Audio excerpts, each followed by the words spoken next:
We're talking today about under-the-table employment. Of course, it is the law and you here on Eyewitness News with attorneys Greg Fellerman and Ed Saramboli. Guys, happy Monday. Well, and I just want to thank my wife and my daughter for making Father's Day such a great day yesterday. Yeah, I think Greg and I speak for that as well. I join your motion, Ed. Yeah. Absolutely. That's very nice. Absolutely. Thank you, guys. Well-treated men here after Father's Day. And let's get to our question today.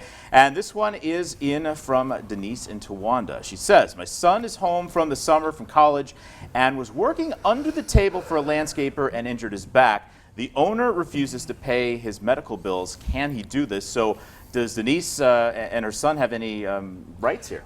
You do. Even though he was working under the table, in Pennsylvania, he would still be entitled to workers' compensation, assuming that the employer even has workers' compensation coverage. Now, if he doesn't, then he's going to have to go to a special fund that has been created, in the state. I'll let Greg explain that a little bit more, but he does have some recourse here in order to get his bills paid. Yeah, it's a common thing with some companies. They don't want you to use their workers' compensation insurance.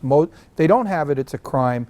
And then so what happens is the employer can be criminally charged for not having workers' compensation insurance, but Pennsylvania has been smart enough to put a guaranteed fund, which basically represents people and covers people who don't have insurance. So there's a couple different options. I think you push with the employer a little bit more, make sure there is no coverage, and if there isn't, there's a fund to cover your son. All right, good to know there are options in that scenario. Yeah. For viewers who have questions and aren't sure if they get injured while working in a situation like this, how can they reach you? Give us a call, 570-714-HURT. See us on the web at 714hurt.com. And these cases are very, very fact-specific, so you definitely need a lawyer as well, on something like this, and don't hesitate on it. All right, good advice. Results matter with attorneys Greg Fellerman and Ed Saramboli. Guys, thanks. We'll catch you next time. See you tomorrow. Don't forget, PAHomepage.com or the Law and You hotline are two ways to get a question right here.